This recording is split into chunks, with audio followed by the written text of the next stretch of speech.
priori synthetic judgments possible. In the Prolegomena, Kant says that pure mathematics, and especially Euclidean geometry, can have objective reality only on the condition that they refer to objects of sense. Now, what's particularly important in that brief passage is that Kant, again, as he often does, refers to the objectivity of mathematical and scientific propositions. This is over and against claims, their current claims and previous claims, that Kant's metaphysics lapses into subjectivism. If it does so over Kant's objections. But in the same passage, he declares that the propositions of geometry are, quote, necessarily valid. Why? Because space itself is nothing other than the form of all external appearances. So just about every time he asserts the objectivity of the program, he inserts something that does look like it's a road to subjectivity. And so the task is to determine just how we can get objective knowledge of the external world by means of a framework that we impose on the external world, or put in the form of a question, how are synthetic propositions known to be true a priori? Well, here's an answer to the question. We might say Hume's answer to the question. They can't be. And that would be the end of the story. In fact, most empiricists would argue that it is simply out of the question that the truth of a synthetic proposition could be established a priori. You know, back in the 1930s, C.D. Broad reflected on this. This is before Quine and company. And he said that, those who insist on the impossibility of our being able to know the truth of synthetic propositions a priori are surely advancing a synthetic proposition, and it seems to be one that they take to be self-evidently true. So there is this problem, if you want to declare once and for all that it is out of the question that there can be synthetic propositions, the truth of which can be established a priori. If you want to deny that, are you denying it as itself a synthetic proposition? And do you take that synthetic proposition to be self-evidently true? I leave you with that. In the preface to the second edition, Kant traces the development of systematic knowledge from Aristotle's logic to the mathematics and science of his own day, with a lengthy pause over the achievements of Galileo and Newton in the preceding century. Aristotelian logic, he says, no surprise here, constitutes the formal laws of all thought, but it serves, formal logic, Aristotle's logic, he says rather pictorially, it serves as, quote, the vestibule of the sciences. And while it is necessary to enable us to form a correct judgment with regard to the various branches of knowledge, still, the acquisition of real substantive knowledge is to be sought only in the sciences properly so called. That is, and here's the claim again, the objective sciences. So you cannot use Aristotelian logic as a mode of discovery. You can use it as a truth-preserving device. In fact, 8th week, when we get to the antinomies of pure reason, you'll see what happens when you attempt to use logical forms not merely as a method, but as a mode of discovery. And of course, you'll end up discovering all sorts of things, all of them illusory. So it is the objective sciences that are again the model here. Now, why should anyone assume that the objective sciences are themselves able to capture the order of nature, the lawfulness of nature? Kant begins with the assumption that nature is an orderly enterprise, that it is law governed, you see. On the strength of what does he say that? Well, on the strength of Newtonian science. The laws have been worked doubt? Well, from the fact that nature is lawful, and from the fact that we have uncovered the lawfulness of nature, we must have some means by which to overcome subjectivity and reach an objective knowledge of the way things are. So much for a skepticism about our capacity for unearthing the objective facts of nature. Now, Kant is not taking a lead here. The lead is ancient. Aristotle says in the Physics, if the art of shipbuilding were in the wood, we would have ships by nature. So it's been obvious for quite a long time that there are design features to the natural world. Am I allowed to say intelligent design features in the natural world? Professor Dawkins listening? Well, but if the art of shipbuilding were in the wood, we would. You'd be able to leave driftwood out. And if you let enough time go by, and had enough cows die near the driftwood, perhaps in infinite time you'd be able to fashion leather sails and something like a trireme with 3 rows for oarsmen. And you might even be able to wage a naval battle on Egypt. Mind you, this would take a great deal of time. The very laws of the objective sciences show the sciences to have a rational character. Now, that lawfulness is not given in the appearances. The stimulus that arrives at the organs of sense does not carry any information regarding lawfulness with it. If it's visual, it's just photons, you see.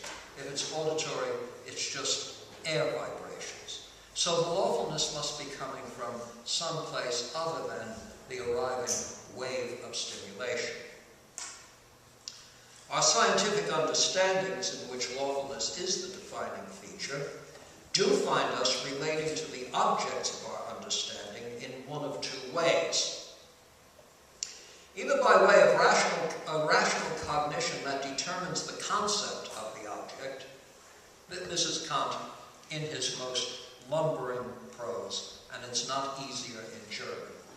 And if I illustrate it by giving it to you in German, most of you would. I should tell you about an incident involving one of our famous philosophers here, no longer here, known for this kind of prose. He gave a keynote address for the international philosophy meetings in Moscow some years ago. And this is where, when you sit down, you can adjust the dials to whatever language you speak. And 2 minutes into his address, people were fiddling with the dials, trying to find a language that would render all this intelligible. The same might be said if you serve on a sentence like this. That our scientific understanding, in which lawfulness is the defining feature, finds us relating to the objects of this understanding in one of 2 ways. We relate to it in one of 2 ways. Either by way of a rational cognition that determines the concept, well, the Pythagorean theory. This is a mode of cognition. Given the mode of cognition, we determine the concept of a right-angled triangle.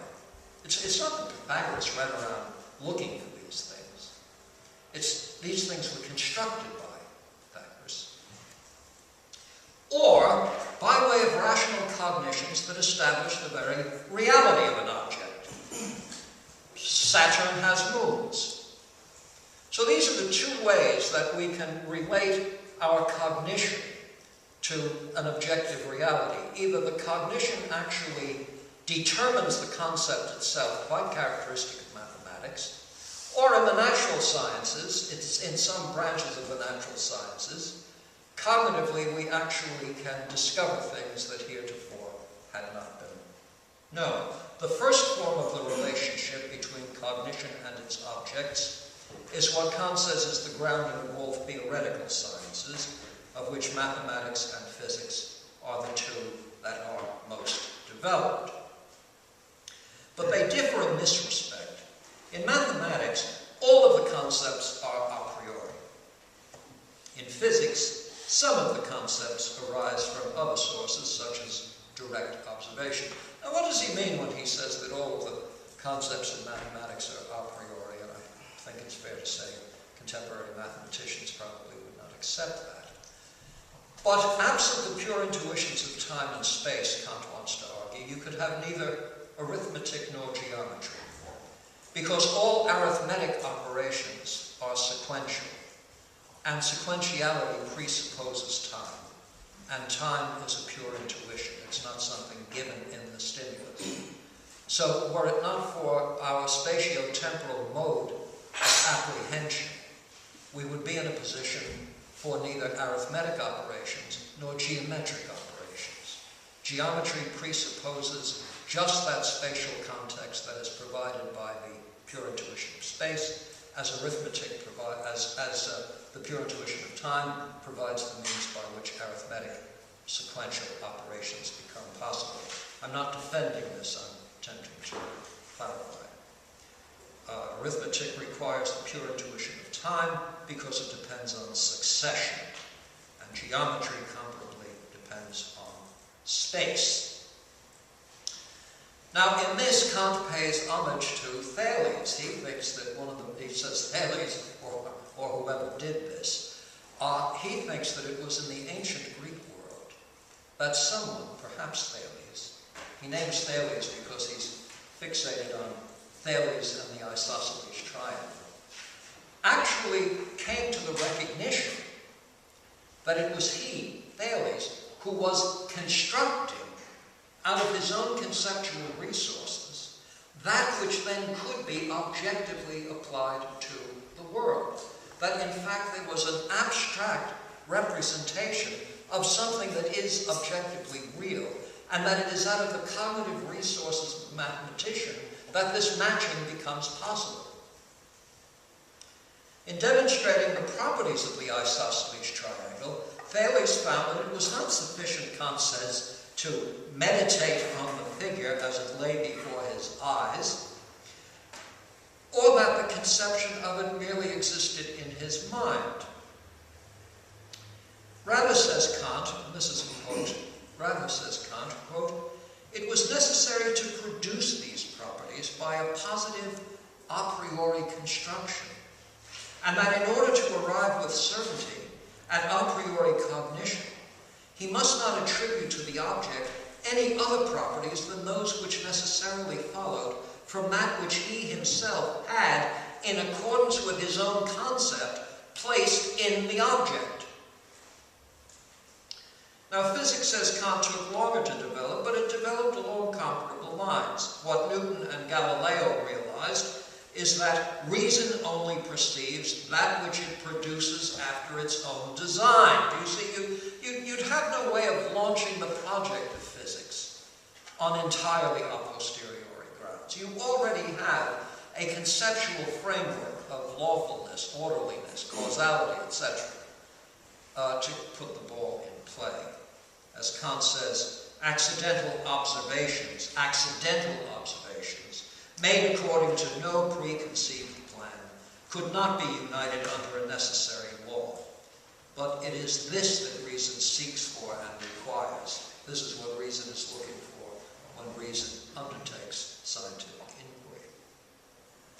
He goes on to say, it is only the principle of reason which can give to concordant phenomena the validity of laws, and it is only an experiment directed by these rational principles that give them any real utility. And so the question is whether metaphysics can be developed along the same lines. This gets back to the prize competition. Must metaphysics be confined to that Herumtappen, that groping around in the dark, or can it proceed along the lines of a systematic science? Well, this leads Kant to what is often referred to in the secondary literature as his Copernican revolution, Kant's famous Copernican revolution. The problem with that rendering is that Kant never uses the term Copernican revolution, and in fact he only mentions Copernicus in the second edition of the work, and there only in the preface. And what he refers to there is Copernicus, Copernicus's first thought. He's not treating it as a Copernican revolution. He's not treating what he's doing as a Copernican revolution. Rather, he's very interested in how Copernicus addressed a problem of some weight. Copernicus was contacted by Pope Leo X. Why was that? Anyone? What was troubling His Holiness? May I say His Holiness? What was troubling His Holiness is this. Holy Mother Church had been using this calendar. Julius Caesar's time had contrived a calendar. Well, it wasn't a bad calendar. Oh, you're off by a little bit. But of course, by the 14th and 15th centuries, you're off by so much that the variation around Easter Sunday is weighing in at 2 and 3 weeks, sometimes longer. So the Pope says to Copernicus, I wonder if you might give us a hand with this. When is Easter Sunday? Copernicus writes back and says, I can't be very helpful. Mathematicians do not agree on the length of a year. And so then Copernicus tries a thought experiment. Just how do things look in case I'm standing on the sun? Well, things look quite different. And in fact, the length of a year gets marvelously orderly if you assume that the sun isn't moving and that the earth is. And the important point is this. What Copernicus establishes is that the observer is not a passive recipient of things that just come in from the solar system. He is an active participant in his own observations, and his position and his velocity determine the model of reality that he will construct. That's the main thing that Kant finds in Copernicus. The answer to the question, what was Kant's Copernican revolution, is I have no idea what you're talking about. So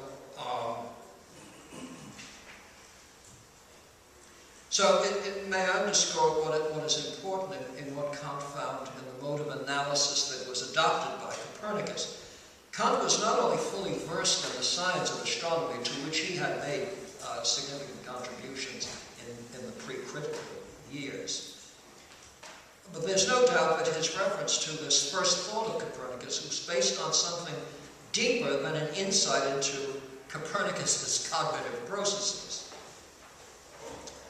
What Copernicus understood was that reality as known reflects the modes of receptivity by which events in the external world become translated into experience.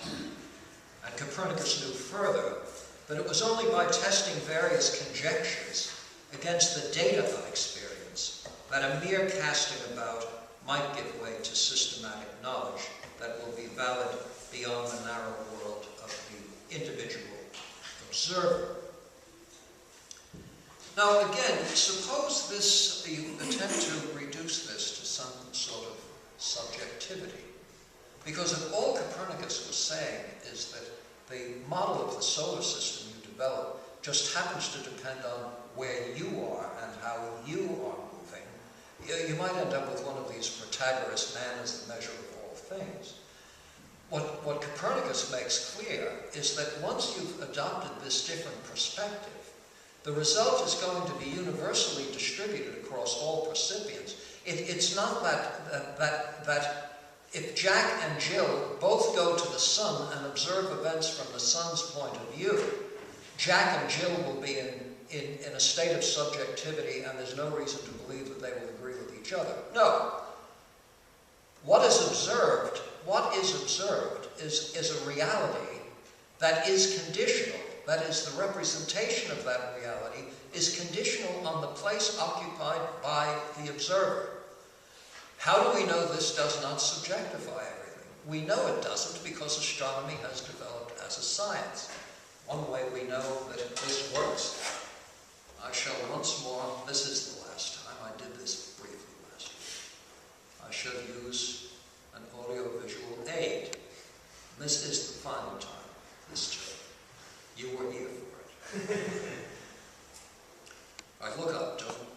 writing now. This is important. Now there's an answer to the question of why that took place.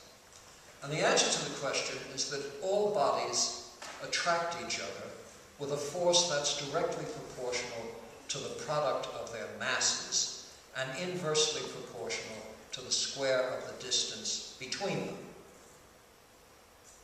That new, you know, in the summer of my 23rd year, I devised a calculus of fluxions and appreciated the relationship between the Earth, the Moon, and the other heavenly bodies. When I read that, I reflected on what I had been doing in the summer of my 23rd year. Oh, shame, where is thy blush? Well, that this happens is not over and against the fact that where we happen to be positioned as observers might have some effect on the measurements that we make. Particularly, for example, if we start going very, very rapidly. If we go really very, very rapidly, then the assumption of mass as unchanging has to surrender to the fact that mass is going to be affected by velocity. And that as we approach the speed of light, the mass is going to approach an infinite magnitude. So what then? Is that subjectivity? No, that's drawn from the same perspective, the same project, the same developed science that gave you this in the first instance. So again and again, Kant's model is the achievement of physics. The achievement of physics is sufficient to satisfy him that our cognitive resources are capable of unearthing lawfulness in reality, the objective events of the external world. And the question then, again and again, sorry to be so repetitious, is how we do this, given that the resources we bring to bear on the task are perceptual and cognitive. So, to ask how the solar system appears to one standing on the sun, compared with what is seen by one standing on the earth, is to acknowledge that the appearance itself must be grounded in non-empirical factors. Cognition doesn't lead then to skepticism regarding the reality of the sun, the moon, and the planets. Rather, it establishes how that very reality will be cognized by the situated observer. The position of the observer now simply becomes another element in the account, and not a subjective element. Kant's statement that his own attempt to rescue metaphysics from the incessant groping of metaphysicians suggests a parallel with Copernicus's efforts. As with Copernicus, Kant will, he says, make another trial. Auf andere Weise versuchen. He's going to perform a Copernicus-like experiment, another trial, a trial of the same sort that Copernicus has tried. How is he going to do this? He's going to suppose that human cognition, by way of the pure categories of the understanding, constitute the means by which we impose structure and lawfulness, such that what we're going to find in our systematic observation of reality are ingredients that we have put there, in just the sense that Copernicus's observer on the sun is now an observer that Copernicus has put someplace other than we once found him. So Kant sees the project as a kind of experiment. Now he says the understanding has rules, which I must presuppose as being in me prior to objects being given to me. And in this, he's recurring both to the transcendental aesthetic and to the doctrine of the cognitive elements. That is to say, you have to stay with this. keep in mind what empiricism is claiming. Empiricism is claiming that our ideas are fashioned out of experience, that our experiences are perceptual transactions between an observer and the external world, and that the ideas thus formed, if they have any bearing on external reality, simply are the result of elementary sensations being parlayed into something rather more complex and held together by some principle of association. Kant wants to make clear that on that reading, you could not have a developed science. You couldn't even hold together the concept of causality, let alone show how it operates in the realm of physical reality. So, nothing in the stimulus will support the project of science, and yet the project of science is successful. So what? So the necessary ingredients must be supplied by us. Nothing in a priori knowledge can be ascribed to objects, save what the thinking subject derives from itself.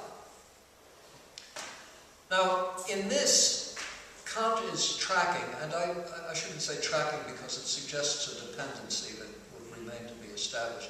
You might include in your readings a work by Manfred Keen on the influence of the Scottish Enlightenment on German philosophy. Keen does make out a case for Kant having had access to translations, redactions and translations of Reid's inquiry into the human mind. Karl Emmerich's distinguished Kant scholar has recently argued that there are definitely Reidian resonances, Reidian elements in much of the, at least in some of the first critique, and I, in several places, have made the same case, that there are aspects of Reid that match up so well with Kant's argument that it's not a question of dependency, but here's how I'd want you to understand this. Reid and Kant are both troubled most by Hume.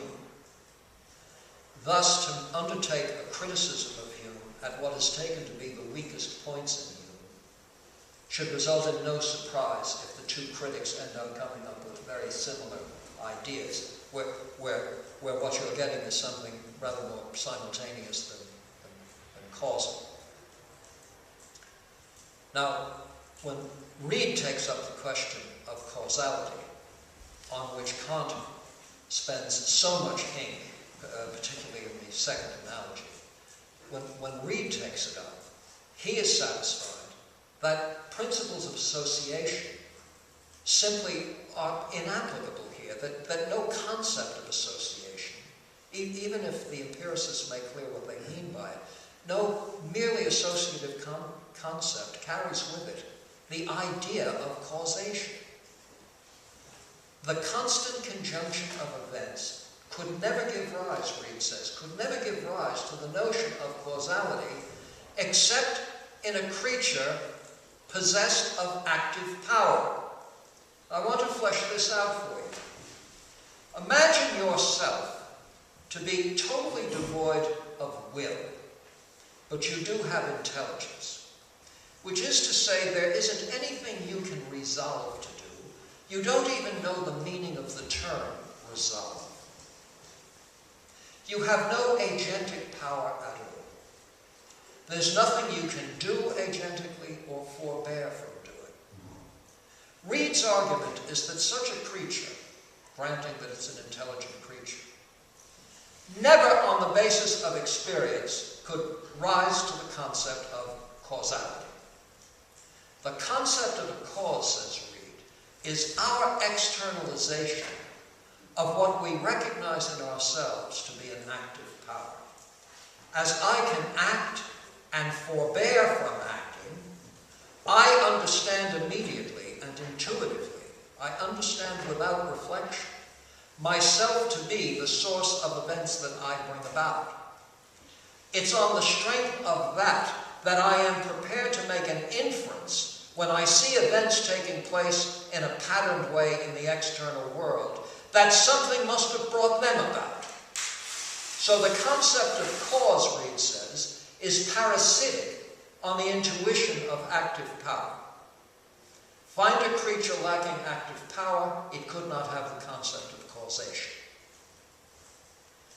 Now that's one way of showing how resources within the organism, resources within the human being, are projected onto the external world to create a representation of events not given by the events themselves.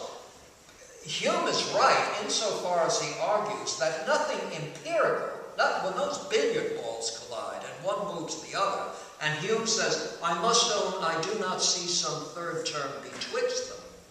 Quite so. There is no empirical source of causal dependency. So Hume is right again when he says that if you're looking for the locus of causality, well, let me just say it's somewhere between our ears or wherever we do these things. But how do we do these things even between our ears? How would it be possible, merely on the basis of constant conjunction, ever to arrive at the notion of causal dependency? Reid says it's not possible. That the notion of causal dependency is parasitic on the intuitive recognition of oneself as an agent. So there's the Scottish common sense version of the cognitive and volitional resources of the observer, now constituting the grounds for causal attributions, in contexts in which the external world could provide no cue at all. Recall Reid's comment about no two events have been as constantly conjoined in human experience as day and night, but that no man come of years has ever regarded day as the cause of night, or night the cause of day. And you can hear resonances of this when Kant takes up the question of simultaneity. So again, it's back into the observer, back into the cognizer, that we must go to find the sources of these representations of objective reality. So asserted here, when Kant says that nothing in a priori knowledge can be ascribed to objects save what the thinking subject derives from itself, if you wanted to translate that into the Reidian critique of Hume's notion of causality, you would say that nothing in the external event carries with it the concept, the notion, even the grounding of causality, except insofar as there is a percipient whose resources are such that on a priori grounds is able to represent, able to cognize lawful dependencies, causal dependencies, and distinguish them from merely constant conjunctions.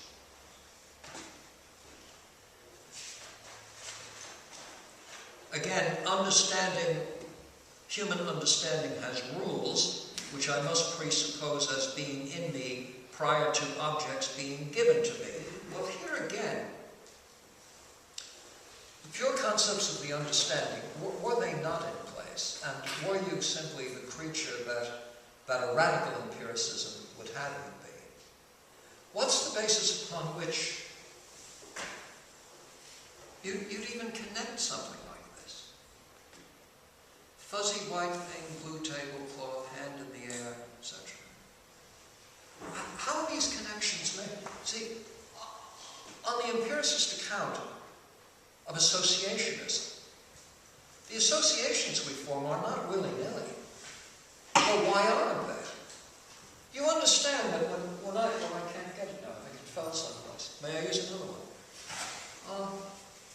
That you're looking at this, which is selectivity. There's a tremendous amount going on as that's going on. Why aren't you looking at this? Why not this? Why not my spectacles? Why not this rather attractive tie that I put on? So you are already tuned selectively to bring to bear a certain order on the external world, such that some things will be associated and others will be relegated to background considerations. Shall I bring this to life for you? The neonatal rhesus monkey at 3 hours is shown to have cells in the auditory cortex that respond selectively to the distress cries of that species. That's what I mean by an a priori selectivity of perception. As Reid would argue, were we not thus constituted, you couldn't get across the street, for goodness sake. The problem with radical empiricism is that you can't get across the street. You can't even get a street. Well, surely Hume wasn't fooled. No, well, look, you don't have to be fooled. Here's a way to be foolish while being extremely intelligent. Have a theory. And then defend it against all. John Stuart Mill was doing Greek at 8 and thought that the series of positive integers was in fact an empirical achievement. This is a serious person. Thinks that you got there by counting, or something like counting. This is a serious person. He actually represented Oxford for one term. It's an imperfect world, but that Mill got elected at all is a miracle. That he only lasted one term was inevitable. So on the Reedian account, quote, even the lowly caterpillar will crawl across 1,000 leaves until it finds the one that's right for its diet, is the manner in which Reid illustrates a principle of common sense. Reid is a sort of pre-Darwinian, a providential creator has fitted creatures out to be able to negotiate the requirements of life on Earth. And when philosophers set out to explain how somehow that's all impossible, their systems are reduced to a source of laughter. Kant, in a much more meticulous, metaphysically rich way, wants to make the same kind of argument that the rational structure of science is at once created by the cognitive resources of an intelligent being, a priori resources that must be in place for order itself to be cognized, and at the same time, that apparatus generates representations of external reality in a manner that is objective, and the model is the model of science. Well, this permits me a very brief canonical summary of a very difficult passage in Kant. And that has to do with how we're going to answer the question, how synthetic propositions can be known to be true a priori. The answer is, how could they not be? Thank you.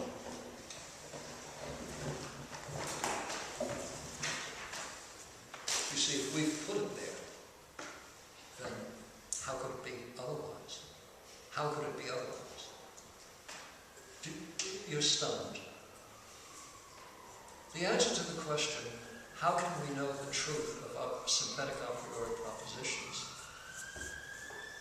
is that in fact the propositions, to the extent that they constitute a reality that we have framed, that has been structured by the pure concepts of the understanding, will have reason finding its own grounding in the very phenomena that it's setting out to explain. It is on the basis of the a priori resources of the cognizer that a lawful reality is made possible in the first instance. So the trick then is not to establish how a priori synthetic propositions can be known to be the case. The trick is how they can be known to be the case by way of resources that do not conduce to subjectivity. And it's on that that Kant's critics and Kant's supporters continue to that's all we've got